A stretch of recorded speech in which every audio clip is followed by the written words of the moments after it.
এক সময় এক ঘন জঙ্গলের ধারে থাকত একটি গরিব বানর। বানরটির কোনো পরিবার ছিল না, থাকত একটি পুরনো গাছের ডালে। প্রতিদিন সে জঙ্গল থেকে ফল কুড়িয়ে খেত, অনেক সময় ঠিকমতো খাবারও জুটত না। একই জঙ্গলের পাশে থাকত একটি বড় ও শক্তিশালী গরু। গরুটির মালিক ছিল ধনী এক কৃষক। গরুটা প্রতিদিন ভালো খাবার পেত, আরাম করে ঘাস খেত আর ছায়ায় বিশ্রাম নিত। একদিন বানরটি গরুকে দেখে বলল, তুমি কত সুখে আছো, আর আমি কত গরিব। গরু হেসে বলল, ধন সম্পদ শুধু ভাগ্যের নয়, পরিশ্রমের ফলও।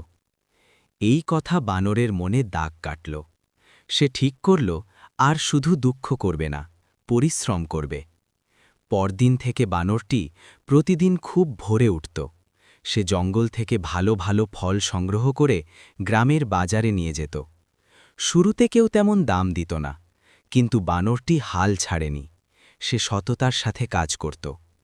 ধীরে ধীরে লোকজন বানরের ওপর বিশ্বাস করতে শুরু করল। একদিন এক ব্যবসায়ী বানরকে বলল, তুমি আমার সঙ্গে কাজ করবে? বানর খুশি হয়ে রাজি হল। সে ফল ব্যবসায় সাহায্য করতে লাগল।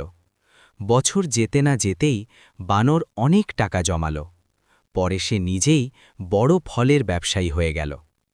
একদিন সেই বড় গরুটি আবার বানরকে দেখল। বানর তখন সুন্দর কাপড় পরে নিজের বাড়িতে সুখে থাকছে। গরু অবাক হয়ে বলল, তুমি তো এখন বড় লোক।